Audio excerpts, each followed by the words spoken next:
不是所有的故事都能被流传，然而所有的故事终将被遗忘。水中火，火中冰，龙中兽，枕边刀，一切都那么疯狂，但最疯狂的还是时间。时间让一切轻易地飘散，就像短暂的一笑而过的风声。而如果时间能够倒流，我想我依然会像当初那样走上那艘船。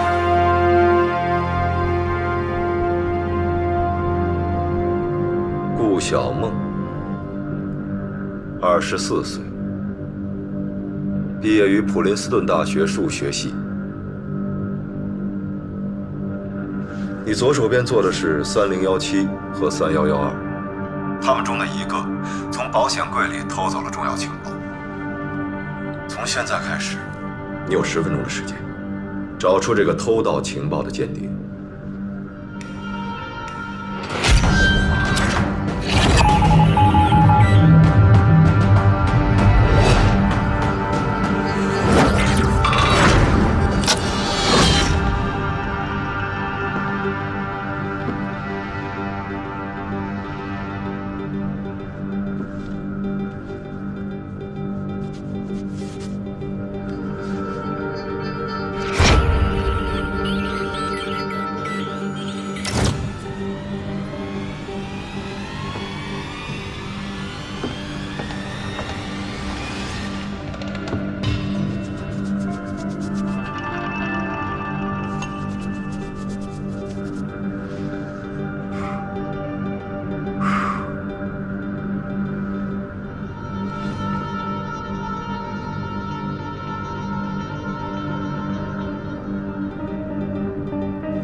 3112。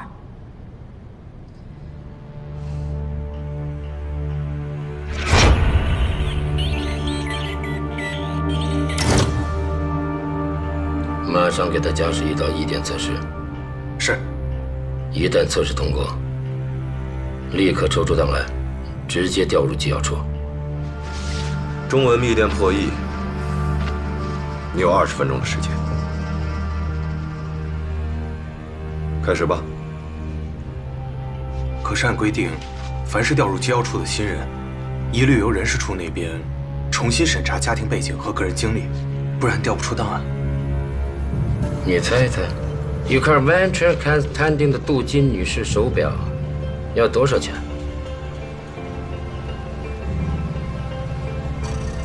一块仕女表，10户众人妇，他抬手就给砸了。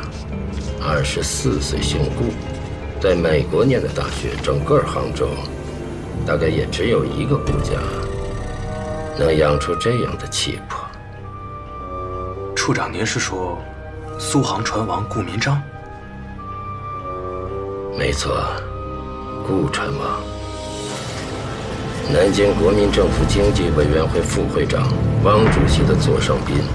像这样的家庭背景，还用得着人事处再审查吗？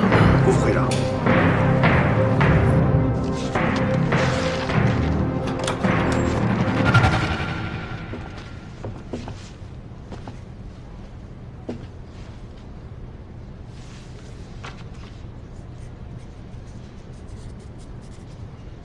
顾小梦特训班结业成绩：体能以下，射击甲上，侦察甲中，格斗以下，破译甲上。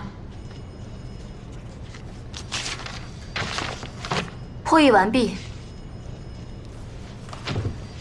密电内容：谍报工作的职业生命是什么？是什么？忠诚。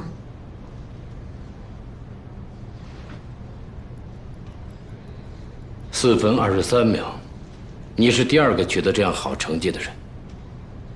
第一个是谁？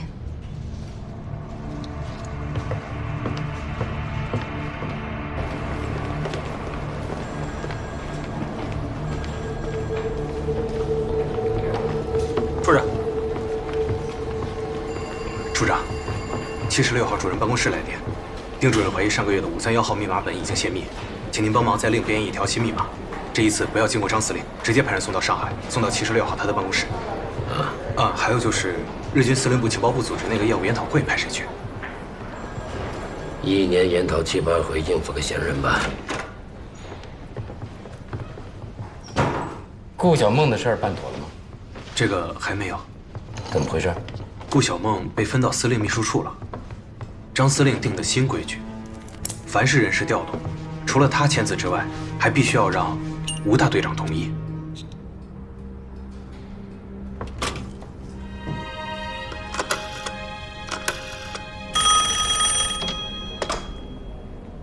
喂，赵处长吗？我金生活。金处长，你打电话是不是为了要问机要处新任科员顾小梦的事情？一打电话你就知道是怎么回事了。对，是顾小梦。我知道有新规定，但你想想，吴大队长剿匪倾向这么忙，哪有时间过问什么人事安排这样的鸡毛蒜皮的小事？金处长，这件事情我也很为难啊。赵处长，我这可是替你着想啊。顾小梦要是分到秘书处，那白秘书往哪儿搁呀？你也知道，这整栋楼里，谁要是得罪了白小年，谁不知道白秘书和张司令之间的关系，比亲儿子还亲。好吧，这件事情我来想想办法吧。这就对了嘛。下，谢赵兄，你马上找到姓赵的，办完转接手续，亲自送到南京金明寺备案。是。找到金明寺孙处长，务必打听一下副司令的人选。这张司令的报告里写的是谁？是。啊，对了，处长，听说这个业务研讨会，吴大队长也去，由他负责安保警戒工作。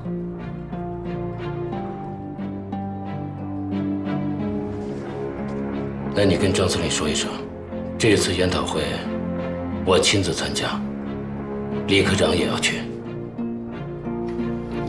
机要处一定要在日军情报部面前替张司令把脸面争回来，为他这第一把火烧得更旺，添一把柴。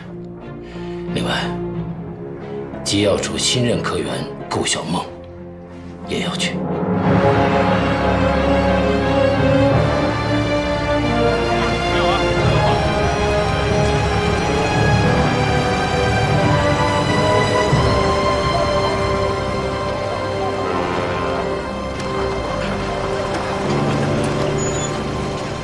刘少校，走吧。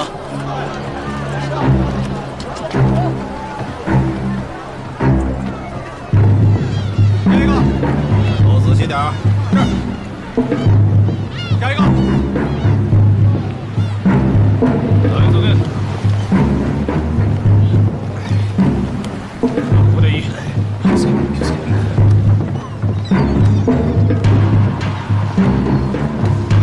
苏文南。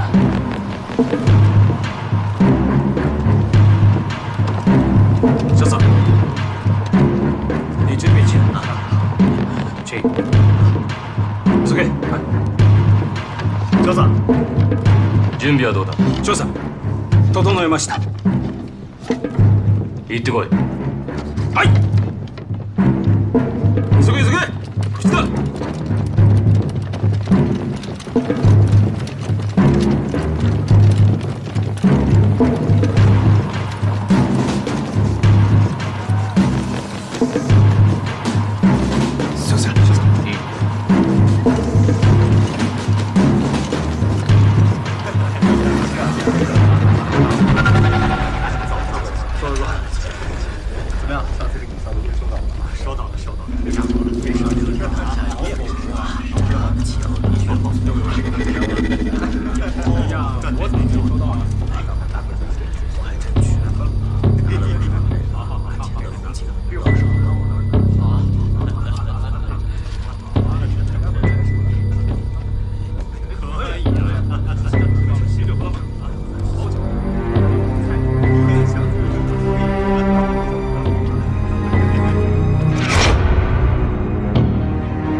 金处长，您也来了。金教授，讲。请。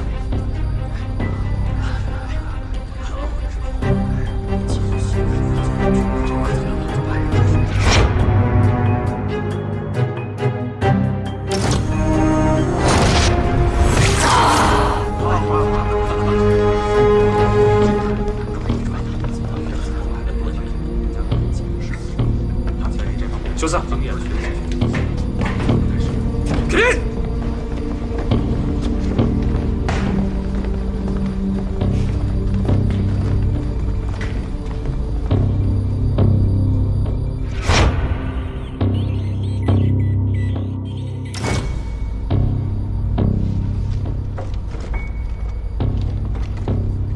我是情报部第2科科长参警寿一。由我来向诸位转达此次业务研讨会森田大佐的部署。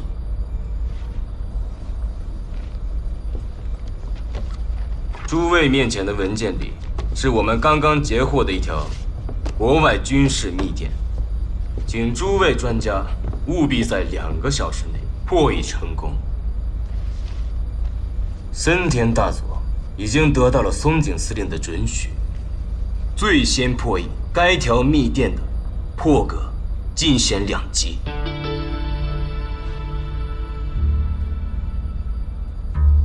开始吧。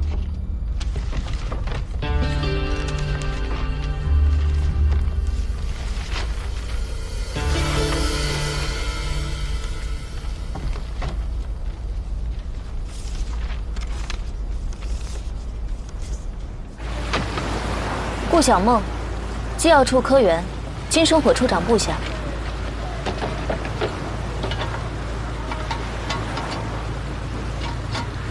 2糖1盒。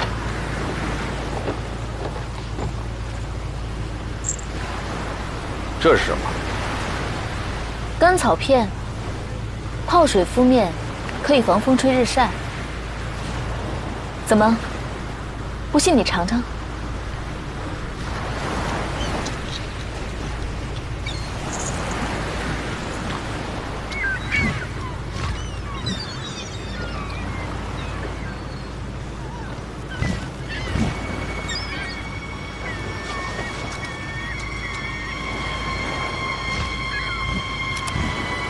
干什么？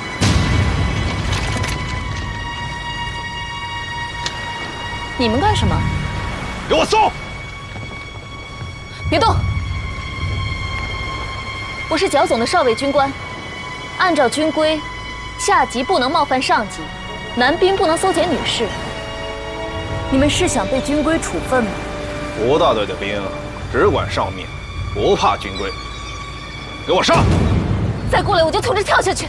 我死了，谁都别想活。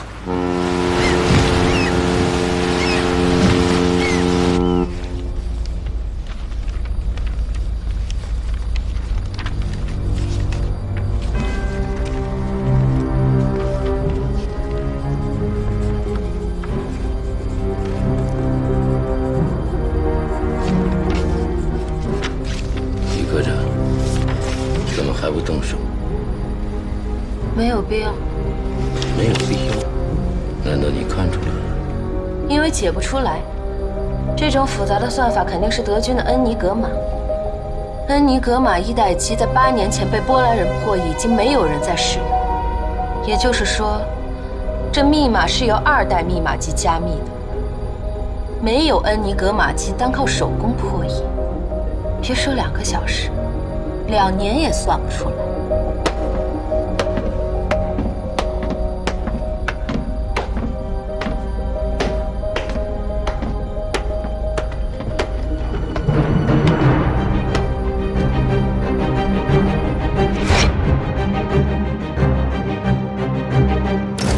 13分钟，我终于听到我满意的答复了。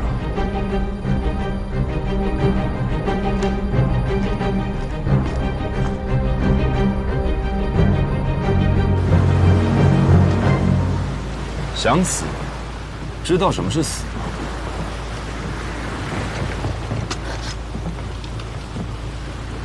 吴大队，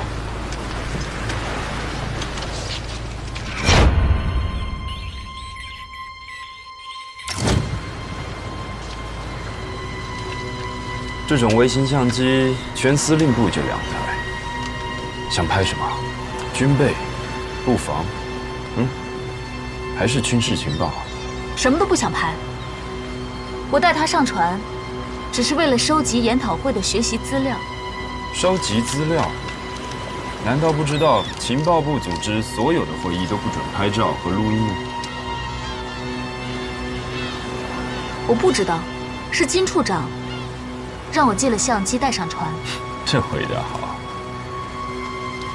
光这句话就足够把你跟金生火送到审讯室。把相机和他押到森田那去。可是吴大队，森田大佐现在……我不说第2年。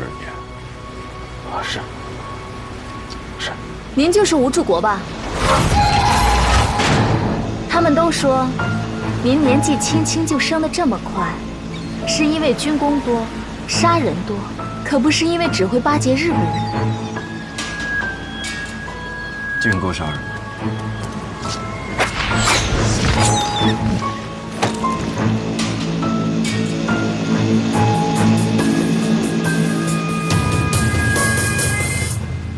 你就是王主席麾下的王牌部议员李宁宇，果然名不虚传，一眼便震惊呐！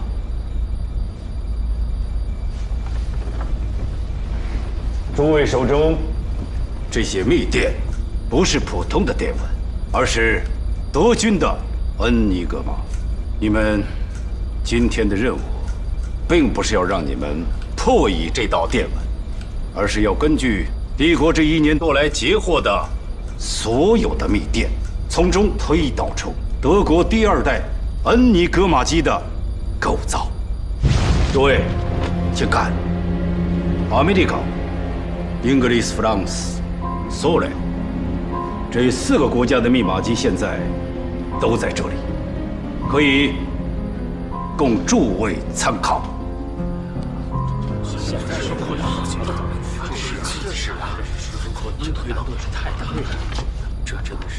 站住！李小姐，你什么意思？你还想说这不可能？就凭给的这几台密码机，不可能。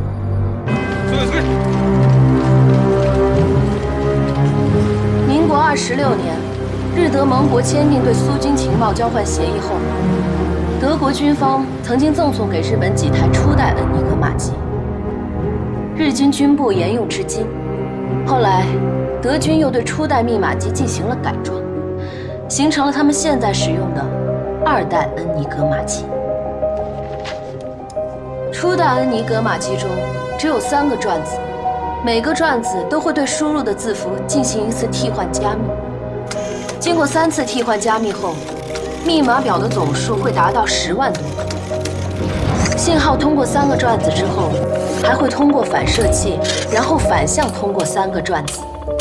转子还会联动，转子位置随着输入改变导致密码表改变。除此之外，在键盘信号传到转子之前，还会通过一个接线板，接线板的具体接线也是密钥的一部分，大大增加了密码表的数目。1933年，波兰的雷耶夫斯基通过制造了复制机型，破解了1代恩尼格玛机。德国被迫新增了扰码转盘，波兰人再也没有能够破解。理论上说，如果没有恩尼格玛机，单靠手工暴力破解绝无可能破译。只要替换加密模式，就意味着不同的字符被替换后输入结果都不会是它本身。所以，只要统计不同的字母出现的概率，利用德语语言学统计模型进行推算，一样可以推导出恩尼格玛机的替换规律。只要截获的密电够长，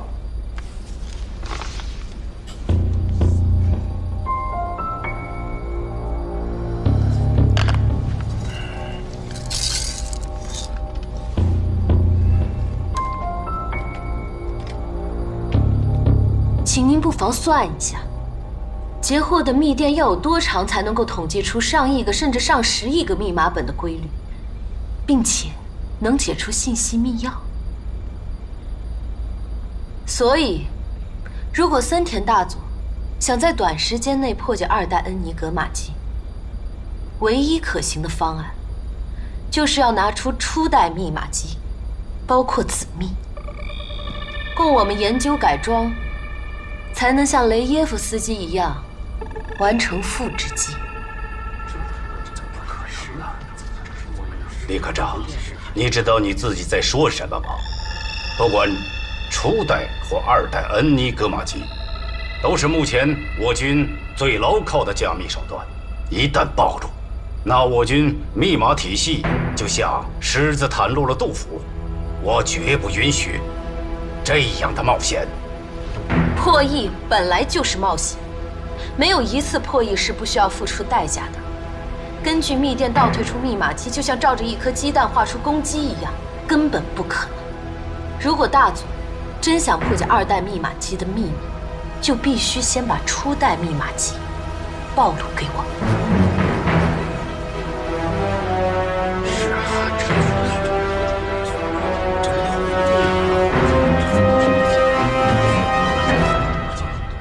李科长，我怀疑你是敌方的间谍，特意刺探军部密码机的秘密。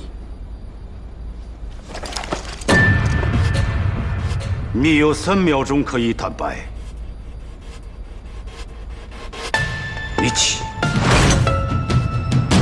你撒。报告！回来！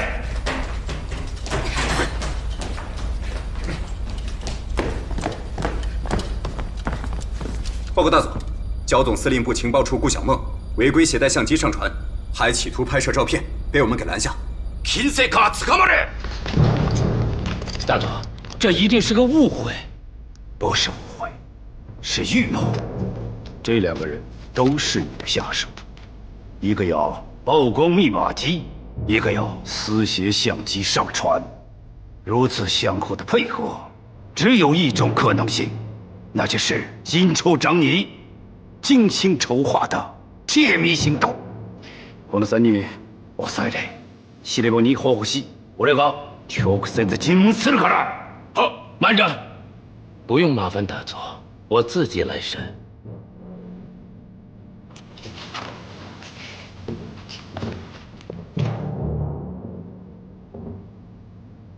顾小姐，我想请问这位是谁？他叫什么？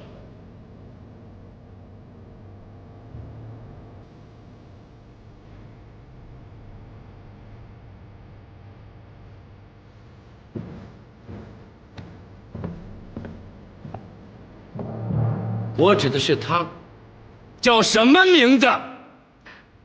他谁啊？大佐，这位小姐昨天刚刚入职，他们2人从未谋面，何谈相互配合？机要处成立之初，大佐亲自批准配给剿总司令部2台相机，其中就有1台归鄙人直接使用。我如果想窃取军部恩尼格玛机的机密，何不把这种最先进的照相机安装在手杖里、茶杯里，或者在这雪茄盒里，这样就能轻易地躲过搜检。我金某在情报界总也有20几年的资格了吧，还不至于蠢到这一步，让这位刚入行的顾小姐带着这种照相机，明目张胆地到这个场合来。您说呢？从您出现到现在，一共走了85步，说了341个汉字。我的记忆力比相机还可靠，甚至照片拍不出来的，我都能记住。要窃取2代恩尼格玛机的秘密，我根本不需要什么相机。至于这个人，昨天才到机要处，还够不上跟我配合。果然是新的。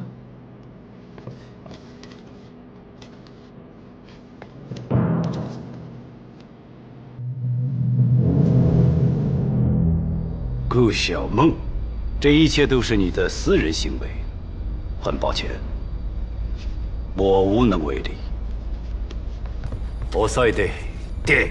是，走。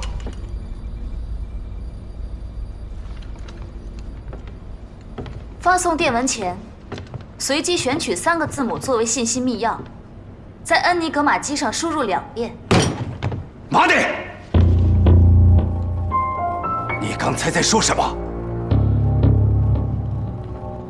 恩尼格玛机的信息密钥系统。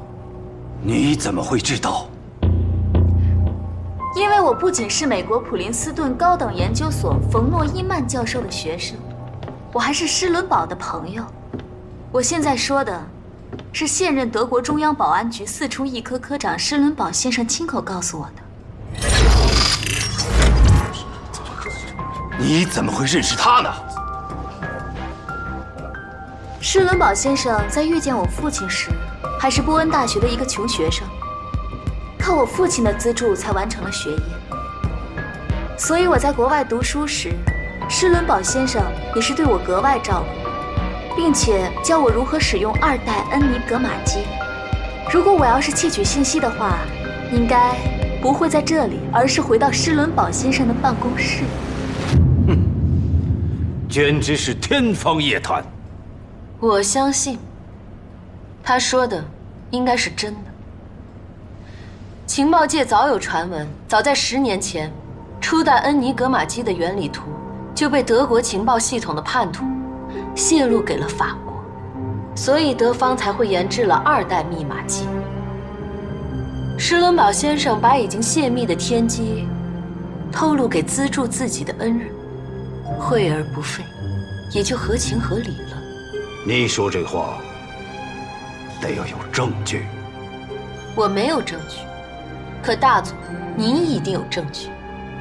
大佐可以回忆，这1年以来，军部的情报总共有多少次泄密？只怕没有上百，也有数十。同样使用恩尼格玛机，德军海军的情报体系一直安全可靠，我部却屡遭破获。难道不是初代密码机已经泄密的有力证据？李科长分析的有道理。这欧洲人知道了，那苏联人一定也快知道了。一旦苏联人知道了，那就离重庆和延安知道不远了。破译打骂人！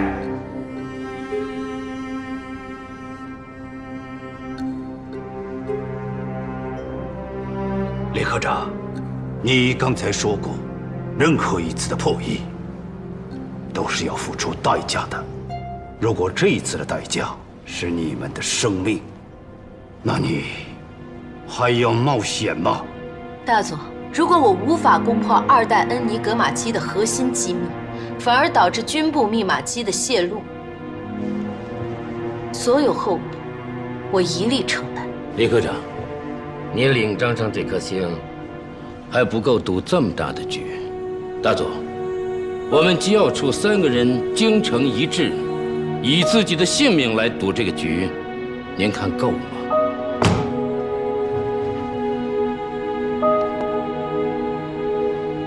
？8个人，莫德奎，这支中会再走96个小时。走完之后，如果诸位还没有破解第2代恩尼格玛机，将纸上的电文破译成功，那这支钟将会是诸位的丧钟。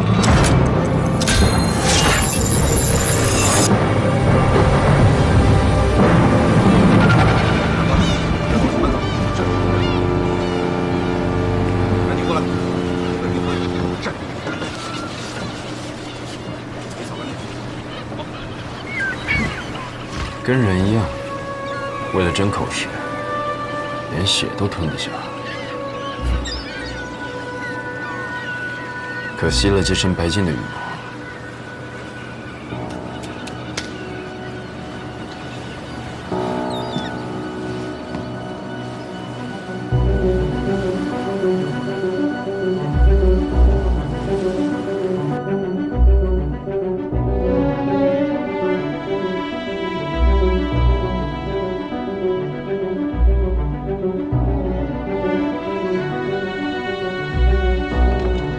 今天如果能够成功破译，当然是皆大欢喜；如果不能，那今天所有参与这台密码机基础核心的人，都将是情报部的替罪羊。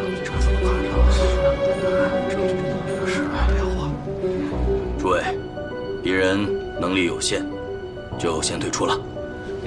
别说了，我们也先退出了。先退出了啊！我先告辞了啊！告辞。慢走，慢走。李科长，您真的有把握破解得了吗？您也是专家，应该清楚这是怎样的任务。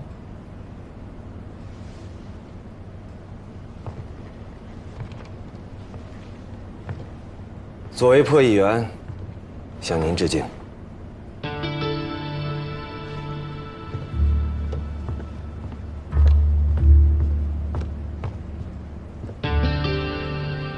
金处长，我这就把信息密钥写下来，协助李科长破译。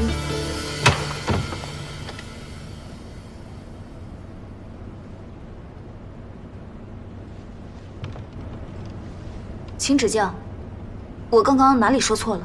你没什么地方说错了，就是细节说的太多。所以我在国外读书时，施伦堡先生也是对我格外照顾，并且教我如何使用2代恩尼格玛机。如果我要是窃取信息的话，应该不会在这里，而是回到施伦堡先生的办公室。我希望你以后再吓唬人的时候，不要纠缠于什么所谓办公室的细节，更不要强调知恩图报，因为这些都是为了编造谎言、增加可信度会留下的刻意痕迹，明白吗？明白了。哎，我烟瘾犯了，想出去透透气儿。李科长，金某无能，就养正5年了。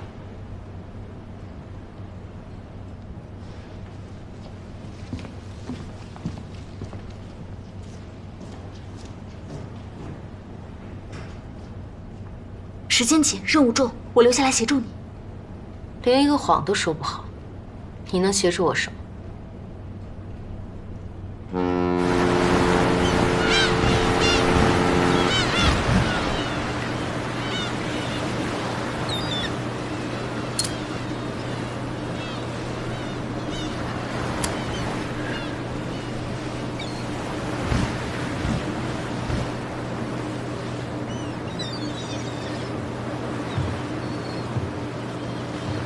吴大队难得这么闲情逸致啊！春荒战乱，日本人又在维港造船，水鸟都快饿死了，喂他们一顿饱饭，金处长容不下。别这么说嘛，我也是好意。自古鸟为食亡，这吴大队手上的食儿也不是那么好吃的。啊，不过我还是要感谢吴老弟，你这么煞费苦心把人带到了森田跟前儿，让我有一个当庭申诉的机会。不然的话，就凭着森田的做派，只怕我一离开会议室，就得死个不明不白。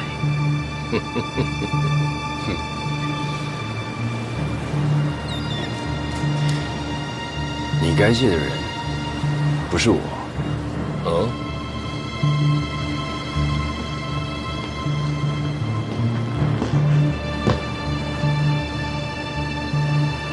都在同一条船上，难逃同生共死。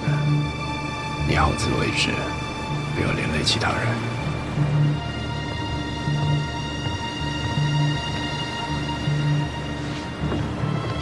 想干什么呢？您说什么呢？顾少尉，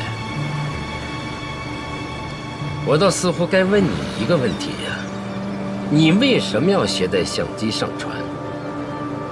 为了保存研讨会的学习资料。那为什么一口咬定是我让你带上来的？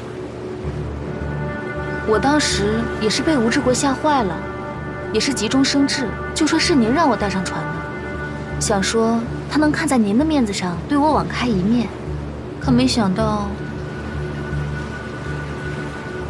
他今天是网开一面了，但不是看在我的面子上。那是李明月。看来那些传闻是真的，唉，我倒要好好谢谢他。你也犯不着先感谢谁。即使你顾少尉进了日军司令部的审讯室，那顾老先生神通广大，为了让他的千金脱险，只不过是给汪主席打个电话的功夫。可我金某人就惨了，我背靠冰山，只能是九死一生了。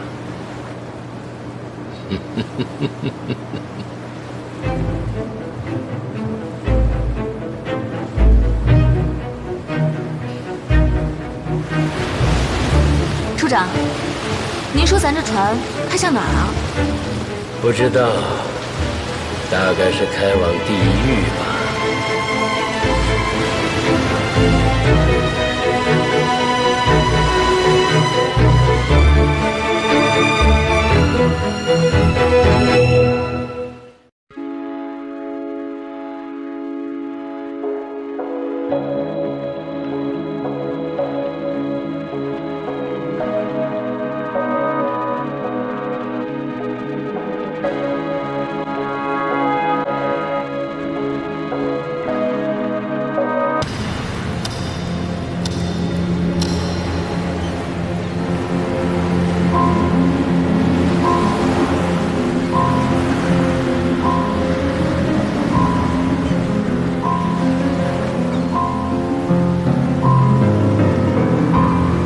已经过去7个小时了，就算我毫无用处，金处长，您也不过去看看吗？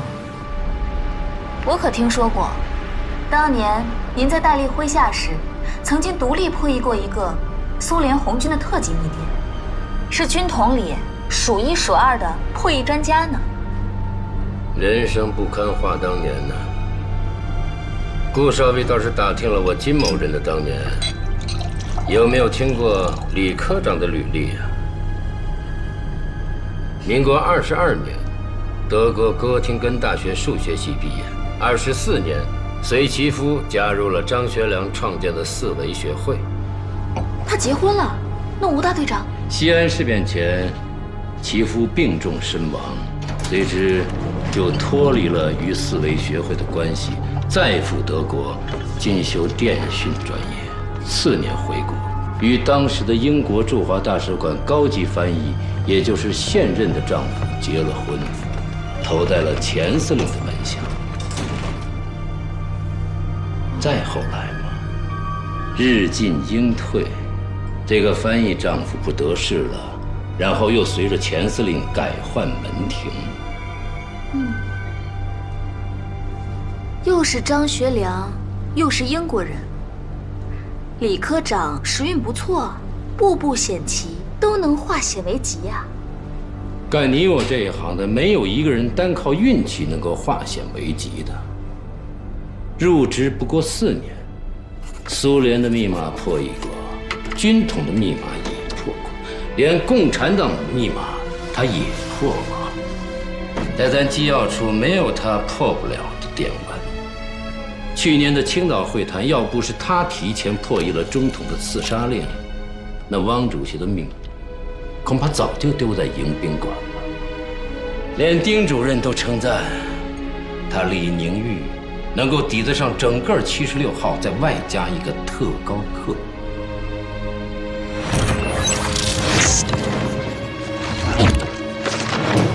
会议完毕。4分23秒，你是第2个取得这样好成绩的人。我知道了，五考破译时，您说的那个第1个取得这样成绩的人，就是李科长。我说的还不准确，他比你整整提前了1分30秒。原来如此，怪不得像吴大队长那样的人，明知道他也甘愿倾倒。像李科长这样的女人，群下之臣可不止一个吴志国，只不过这吴志国煞气中还能活得住。如果李宁玉破解不了2代恩尼格玛机，森田就会把所有人都当作泄密者处置吗？我倒是担心李宁玉真把密码机给破解了。为什么？你想想，初级的恩尼格玛机的泄密，不就是因为那个德国情报员的背叛吗？日军想保证新密码机的设计不被泄密，最好的办法就是杀掉这个破解者。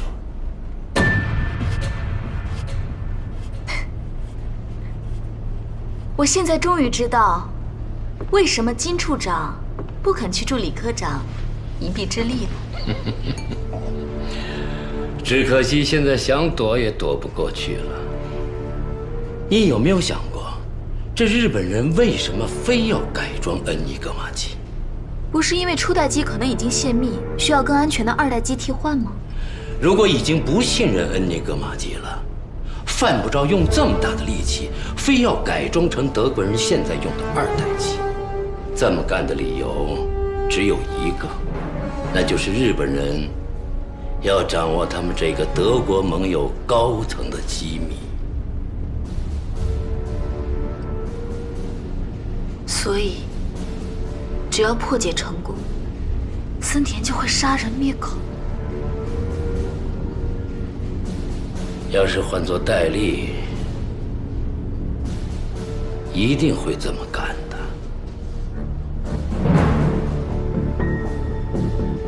破解不成，会被当作泄密的替罪羊；破解成功，会被杀人灭口。所以这次，无论成败，都是个死亡任务。其实我早该想到，一个业务研讨会，为什么非要上船出港？无非是让你插翅难逃。没想到咱们是自投罗网，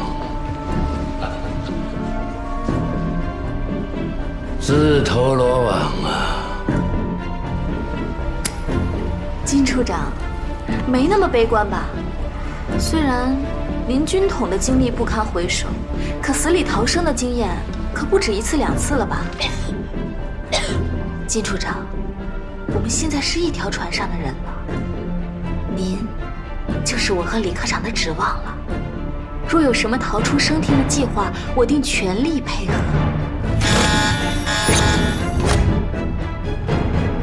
只要我金某人能活着下船，顾小姐就一定能平安回家。现在我想请你回答一个问题。您说，谍报工作的职业生命是什么？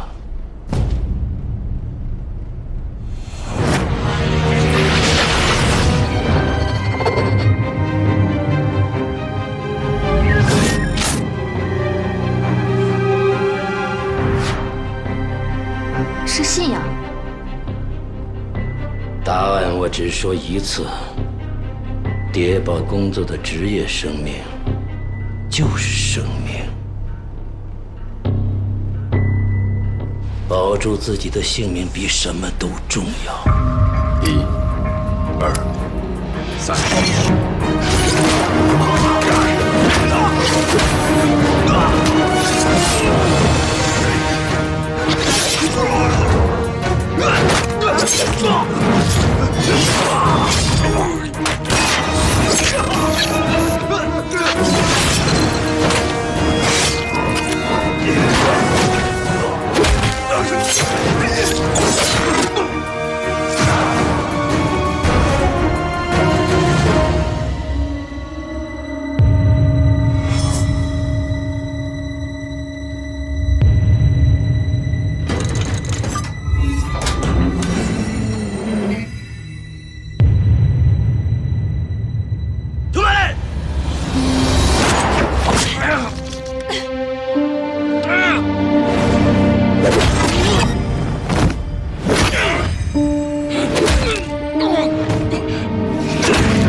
还有整整60个小时，60个小时之后，这钟表就会响起，要么是为我们庆祝，要么就是报丧。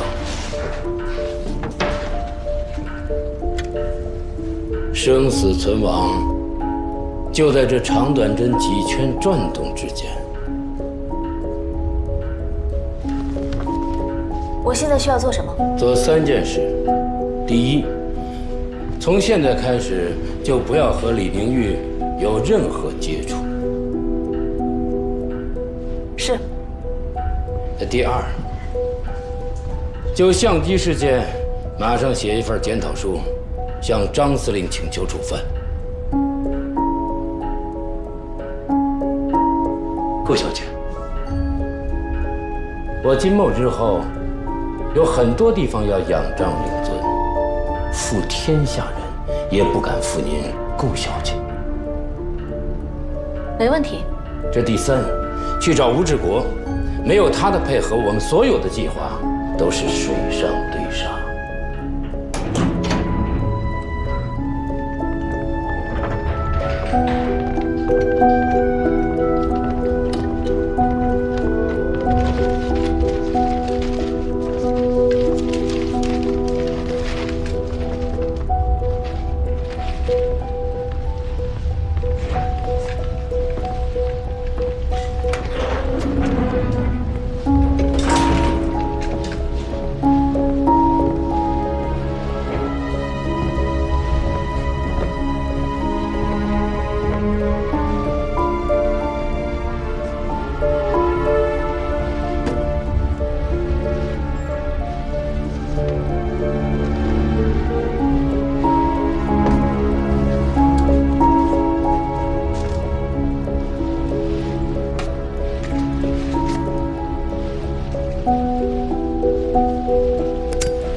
教授，出去啊！啊！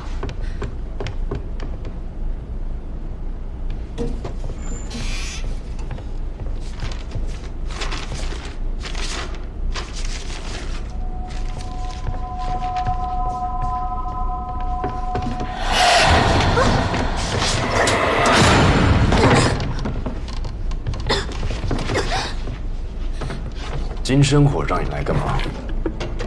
你怎么知道是金处长？就凭你，没那个胆。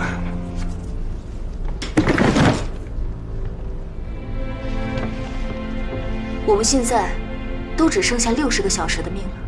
如果李明玉破解不了2代恩尼格玛机，森田就会以泄密为借口处置我们。如果他成功的破译，为了防止密码机泄密，森田还是会杀你们灭口。既然吴大队您都知道这是一个死亡任务，您就不替我们着急啊？我们把话讲清楚，你口口声声的我们，也就你们机要处3个人。我主要的任务是安保布防，其余的跟我没什么关系。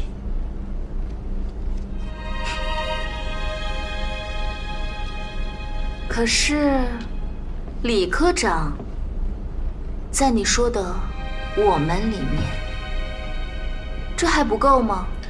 金生火就要你来说这个。金处长还说了，只要吴大队肯助一臂之力，他就有办法帮大家搏出一条生路。他有办法。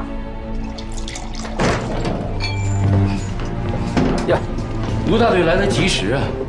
这酒刚醒了半个时辰，请。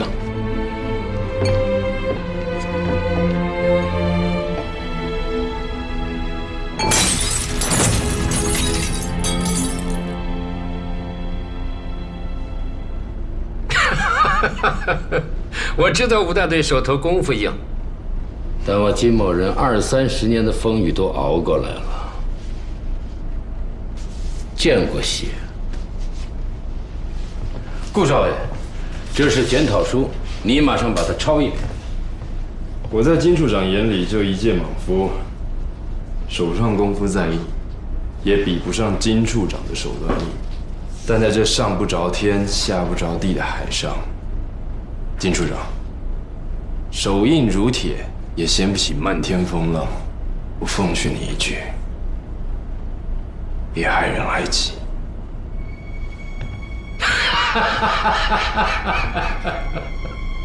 顾少尉，现在你应该清楚，为什么我让你去请吴大队长。这吴老弟对我的成见太深了。吴老弟，借用一句你的名言，这一条船上的人难逃同生共死。可我现在只想救人自救，没工夫害人。救人自救，你身为机要处的主管，森田下达任务，你临阵脱逃，躲在这里不闻不问，就是为了想把自己给撇干净。这检讨书发出去，张司令就得看在顾明章的面子上来救人。你和顾少尉两人就能一走了之，留下一个李宁玉来顶罪，足够了。姓金的，别跟我说你没想到这个点。没想到吴大队手段硬，心思也硬，我就是这么想的，一点没错。金处长，李科长可是万里难挑一的破译天才，他的命太重要了，要是拿他挡在我们面前，我也受不起。二位都知道，我金某出身军统，主管过内部督察。从我手上过的，不管是贪污的黄埔直系，还是为敌的剿匪功臣，哪个不是心狠嘴硬、杀人如麻的悍将？我金某人前前后后经手过117件案子，除了死人，这没有一张嘴他吐不干净的。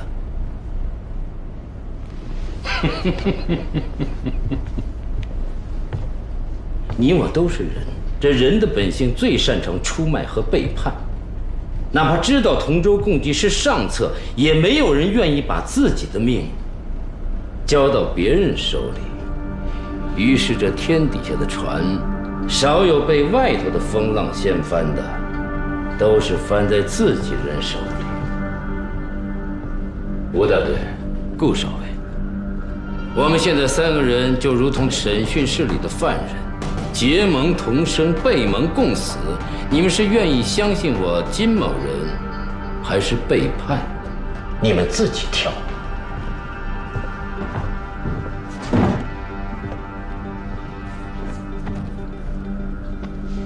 给我一个相信你的理由。我想活，可你不让我活。金处长要当副司令，我就得死。副司令，你来做。我明人不说暗话，如果此番金某能救了顾船王的千金，这区区总队副司令，是不是小点儿？金处长，既然要结成生死同盟，就更不应该把李科长弃于船外了。我什么时候说过不救他李宁玉了？这第一步首先得救我自己，第二步救你顾小姐，然后我还有第3步，能救活他李宁玉。否则的话，我怎么敢请吴大队上这儿来喝酒呢？就凭你？对，我已经找出了破解2代密码机的方法。大佐，李宁玉破解不了2代机，我敢断言，他根本不想破解2代机，而是假道伐国，窃取军部密码机的机密。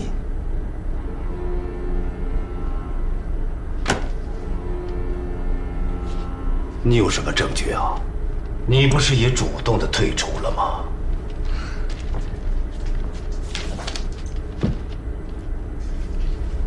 我退出就是为了要拿到他延误破解工作的铁证。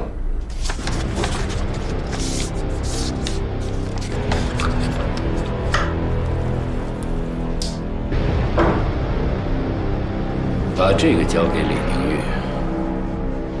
你负责安保接近他，应该是顺理成章。这什么？破译的德军电文。你已经破译了2代恩尼格玛机？不是破译，是猜出来的。这是德军、苏联、重庆方面。只要德军对苏联有军事行动，那么日本人就必须履行在远东战场上牵制苏联的承诺，对苏宣战。我敢断言，不到万不得已，军部绝不愿意和苏联开战。再加上重庆这头是败而不溃，情报部这么急于破解2代恩尼格玛机，我想应该是为了监控德军对苏的战略动向，所以我就赌了一把，把我们的命都压在苏联头上。没错。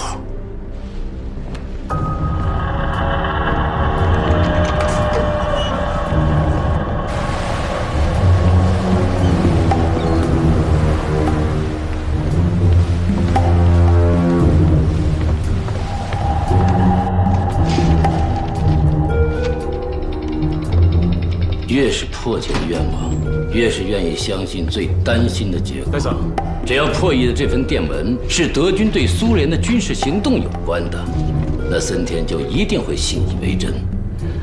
那破解2代机的任务就算完成了，至少他李宁玉眼前这道坎儿就算迈过去了。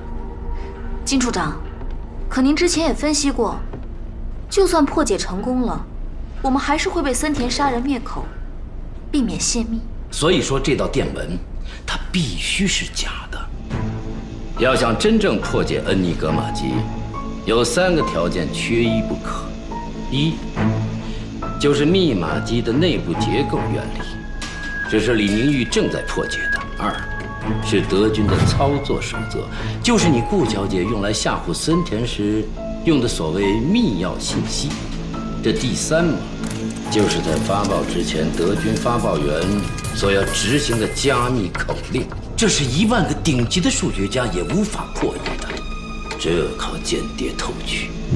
但根据我对德军情报系统的了解，他们几乎每天都会更换加密口令。所以，只要日军间谍没有窃取到德军当日的加密口令，就没有办法验证改装后2代机的真伪。对，只要情报部一天不能确定这个密码机是否改装成功，他们就一天不会轻易动李宁玉，更不会处置我们。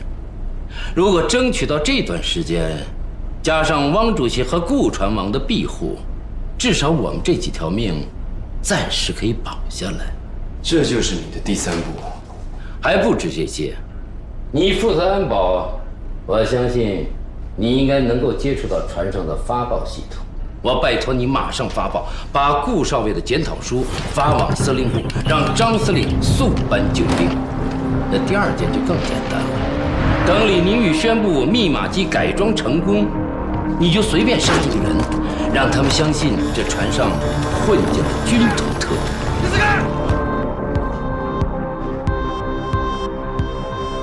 这又是为什么？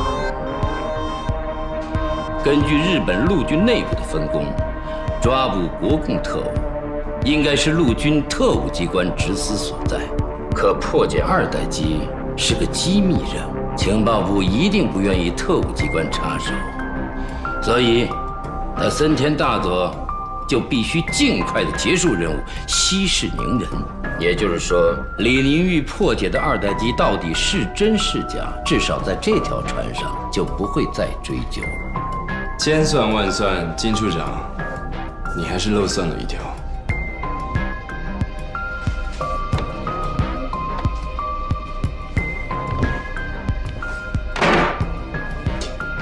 他可是李宁玉啊！还记得在青岛会谈那一次，他为了坚持自己破译的结果，连76号的禁闭室都敢下。他这样的人，你要他拿假密电逃命？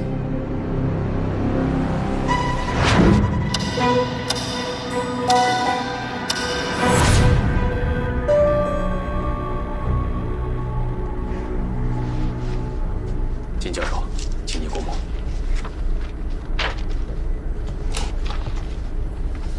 诸位，你们的结论也是这个？是。大佐，您过目。说结果。林景玉的结果，不，他的验算只在寻找初代机的密码本规律，根本没有涉及到二代机的结构改进。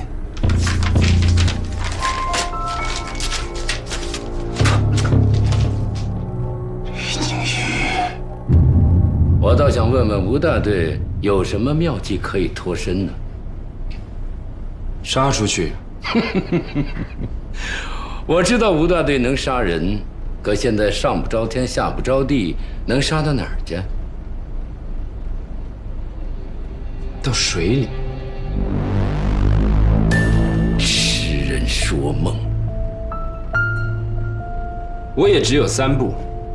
第一步，挟持森田。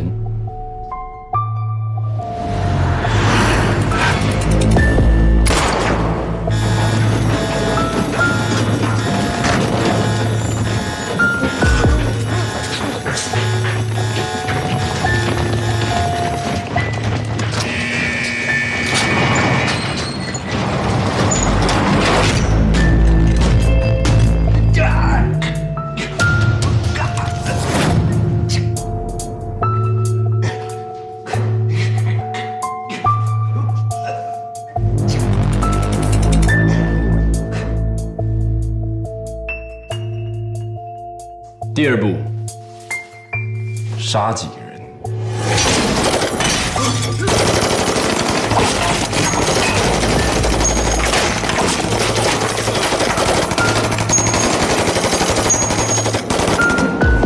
第3步，抢到后舱的救生艇，一起走。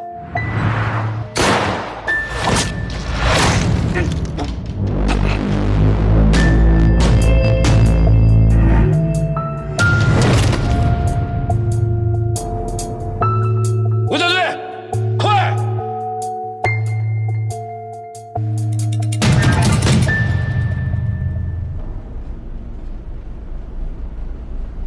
我看还是你吴大队这计划干脆利索，手起刀落，一走了之。可我还是想不通啊，他李宁玉才高气傲，既然不愿意用假密电逃命，难道就愿意跟着你吴大队杀人逃窜？如果把这2条路同时摆出来，让他李科长选，还是我金某人这弄虚作假要来的体面些。哪个来的比较体面，那得让他自己挑。行，那让我们来问问这顾小姐。你也是个姑娘，你愿意跟着吴大队冒这个险，即使九死一生拼杀出去，这一辈子也得隐姓埋名当个逃犯，你愿意吗？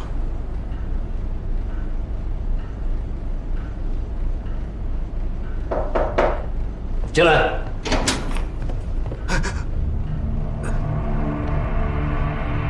吴大队，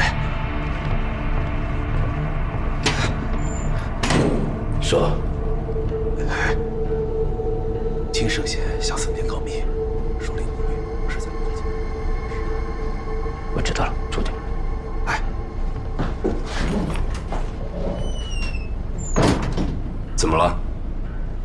那个朝鲜专家金圣贤向森田告密，说李宁玉不是在破解二代机，而是在盗取军部初代机的机密。森田马上要去审讯李科长。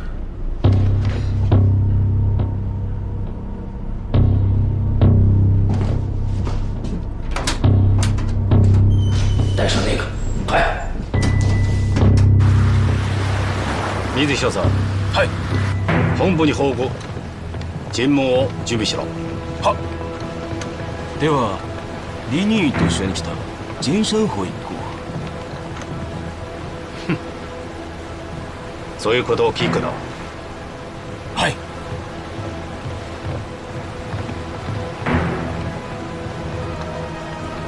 得给李科长通信。现在就算想选也没时间了。我去拖时间，你们找他。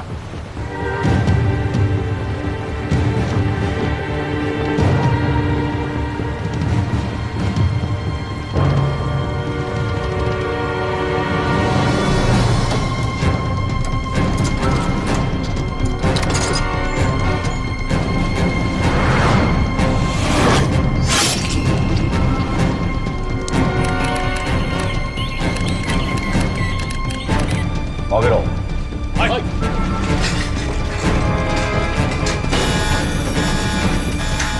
なんでこの秘伝室の警報です。危ない。早く行こう。はい。はい。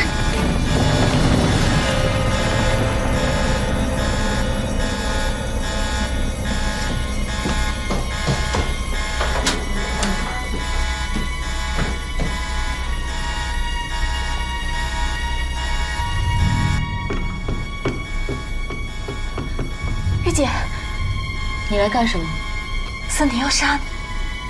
金圣贤诬陷，说你不是在破译，而是在窃取初代恩尼格玛机的机密。他马上就要过来兴师问罪了，你现在只有这一条路了。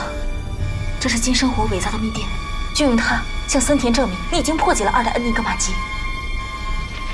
别犹豫了，没有时间了。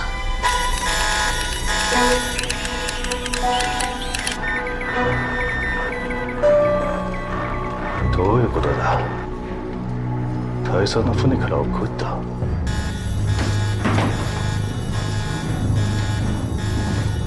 早く。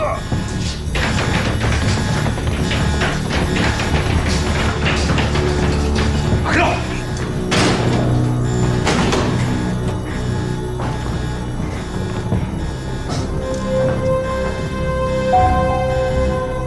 一撃で死んでいます。船に確認を入れろ。はい、わかりました。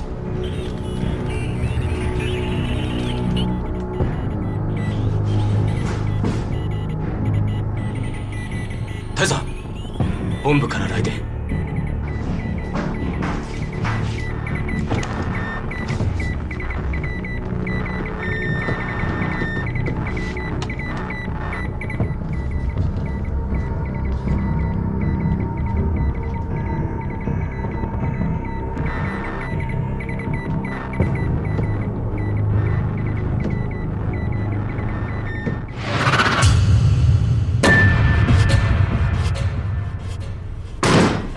大佐、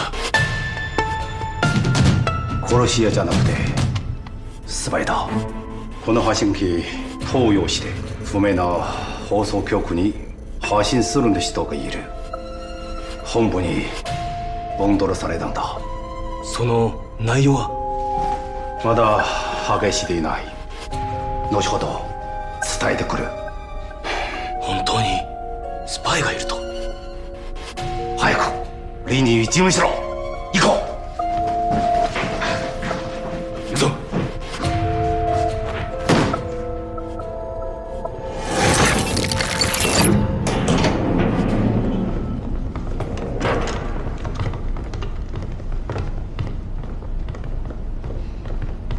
如果没有算错，时间应该还剩下38个小时。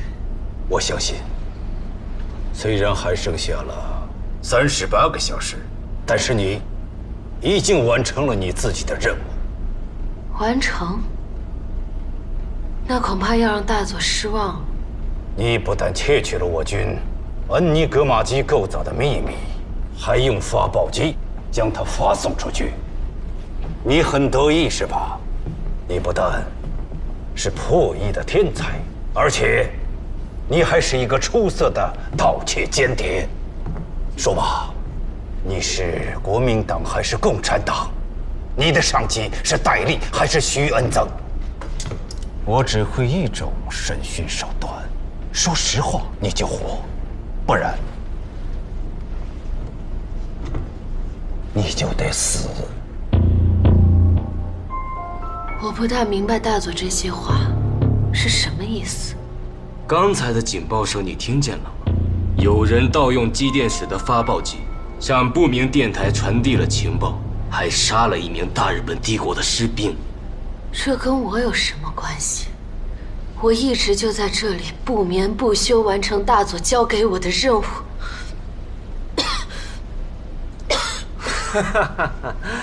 别再装像了，这是你亲手写下的推算稿纸，赖不过去了。这上面全部是初代机的构造原理推算，还有密码本的规律，毫无涉及到二代机的更改方案。你的兴趣点只是在初代机的构造机密上。你刚刚完成了初代机的结构分析，就有人盗用电台强行发报。除了你，还能有谁？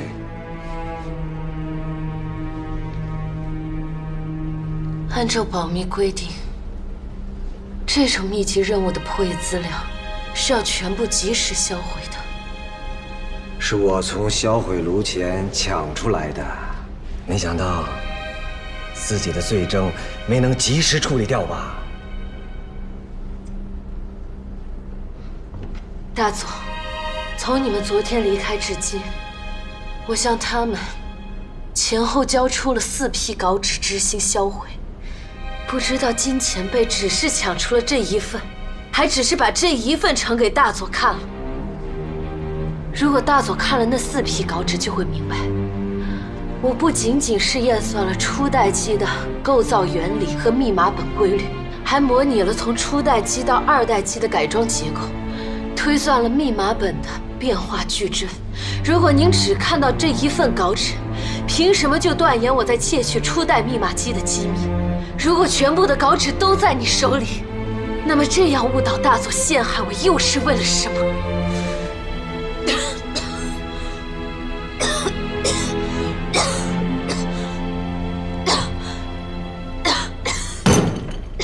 こいつの部屋を探せ。はい。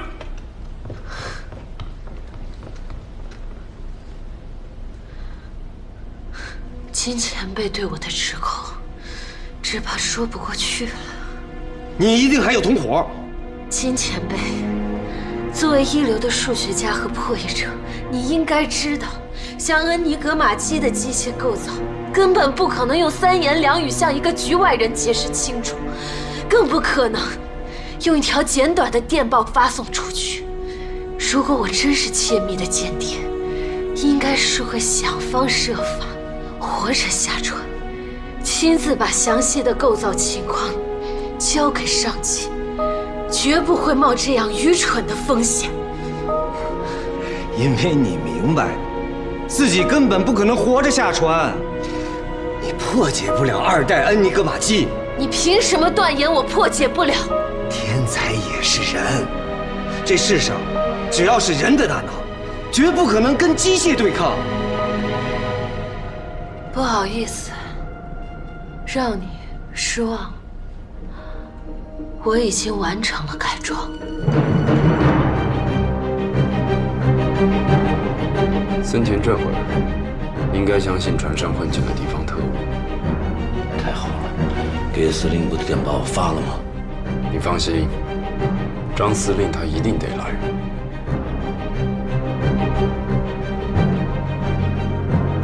慢，破解辛苦，验证这样的琐事儿，就由我代劳吧。如果验证成功，是否就能证明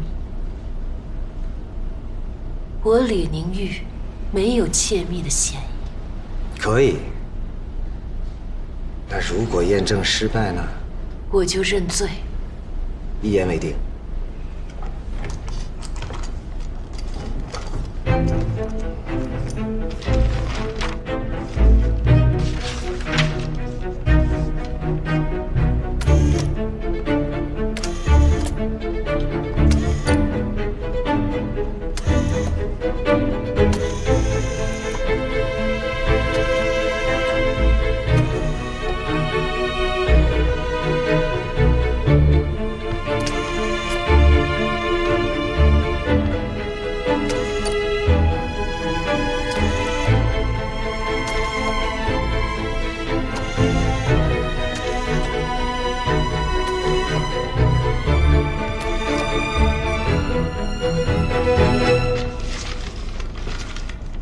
验算完毕，鄙人惭愧，不懂德语。听说李科长曾在德国留学，那就赶快为大佐翻译吧。